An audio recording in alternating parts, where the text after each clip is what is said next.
Hello, my name is Tom Staunton, and this is a session that I do with students called Networking for Career Development, and I'm doing this video as a quick sharing practice. The aim of the session is to introduce you to how networking can support career development, and I work through three stages in that: define networking, looking at how you can begin to think about networking personally, and looking about how you can apply those principles in practice. So first then, defining networking. I see a network as a form of social capital, like financial capital or technical, informational, geographical capital. It's something that you can invest and get some sort of a return on. So let's look at some definitions of social capital then.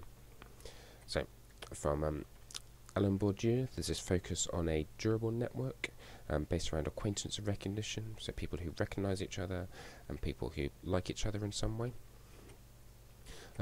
James Coleman looks at these two main characteristics. It's a social structure, so it's something fixed, and it allows you to facilitate certain actions, so it allows you to do things that you wouldn't without that relationship. And then finally, Robert Putnam, it's a connection between individuals based around reciprocity and trust, so it talks about the quality of that relationship. So if we take these three definitions and put them together, you can see that it's something, there's relationships that are permanent, durable, relationships with certain quality based around a sort of acquaintance, reciprocity, trust, and it's relationships that allow you to do certain things. So hopefully from those definitions you can see how a network could be a really powerful thing for your career, building relationships which would allow you to do things that you wouldn't otherwise be able to do. So how might you begin to think about how networking could help you personally? Well, an idea that I often look at with my students is just the idea of how just looking at stories. So Gottschall says that stories the world over are almost always about people with problems. People want something badly: to survive, to win the girl or the boy, to find a lost child. But big obstacles loom between the protagonist and what they want. Just about any story is about a protagonist's effort to secure, usually at some cost, what he or she desires. See, this definition of a story looks very similar to how we might describe a career. We want something, we can't get it, so we have to work towards it. Isn't that, in essence, what careers development is? So if we think about stories, if we think about our efforts to get hold of something that we don't normally have, well, how might other people come in and help us? Because if we think about stories, the main character often has somebody or some other people who in some way help and support them on their quest to get what they want. I find Bill Law's idea is really helpful around this. His community interaction theory looks at how other people can impact and how other people can potentially help us in our careers. He has these where he has 5 key points, and I've added a bottom one of gatekeeping there. So other people can help us by giving us information, tell us things that we didn't know about the world around us. Other people can tell us about expectations, saying how we should behave, maybe in a particular sector or in a particular setting. Other people can model behaviour to us, so seeing maybe somebody who's in a career that you want to get into, and there's a couple of years or 10, 20 years further down the line than you, they can set an example to you of how you would behave and be successful in that career. People can give us feedback on our performance as they see us building our careers, as they see us trying to perform in a workplace setting. They can give us constructive insights that would help us.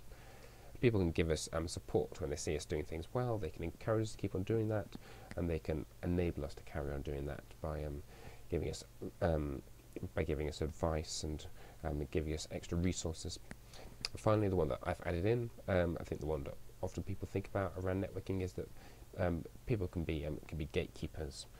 They can give us access to opportunities that we wouldn't otherwise be able to have. So what I often say to the students is to look at these 6 ideas and think about in what ways could these ideas be used to help you move forward in your career. So that's beginning to think through how networking could help you. And the final stage is to begin to personalise it. So it's begin to think about how you could build a network. With students, the first thing I do is I go back to Putnam, and Putnam talks about the who of social networks. He makes a distinction between bonding capital, that's forming solidarity with people we already know. So often our careers are moved forward by just asking, who do you already know that could help you? Are you making use of the resources around you? And then bridging capital, so that's reaching out to new people to form new relationships. It's asking, well, what sort of relationships that I don't have could I make use of in my career? And it's this bridging capital that I think people tend to struggle with the most. So I want to have a bit of a think about it in detail. So building new networks. So how do you go about building new networks? I've just got some top tips, nothing particularly revolutionary here. So some of it is just get out and get to know some new people. Just do something different can make a big difference. Joining a sports team, getting involved in a local community group, local residents association, joining a new club, joining a new online forum, anything like that, anything that brings you into contact with a new set of people who's going to be able to help you in some way. Asking people for help with people that maybe you vaguely know, but you wouldn't really say that they were part of your network of friends. Just asking whether they could help you in some way. Conferences, going to conferences related to a career area you're interested in. You get to learn something and you get to meet people in that area. Looking at groups on social media, so joining LinkedIn, Twitter, trying to find the conversations around the career areas that you're interested in could be a good way of beginning to build relationships. And linked to that, sort of starting reading blogs on your career areas, sort of commenting, seeing who else comments, or joining groups on sites like on Facebook and LinkedIn related to your career area. Again, could be a great way to meet new people and start having conversations.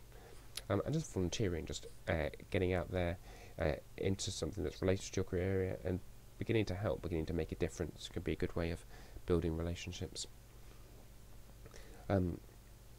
So what are we aiming at when we're building new relationships?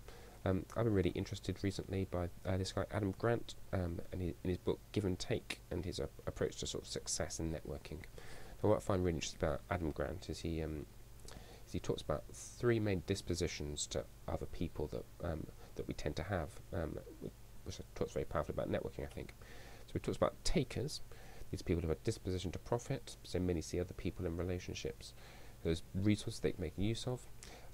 Disposition givers, who have a disposition to empathy, so these are people who mainly walk into relationships and are looking to give and help others.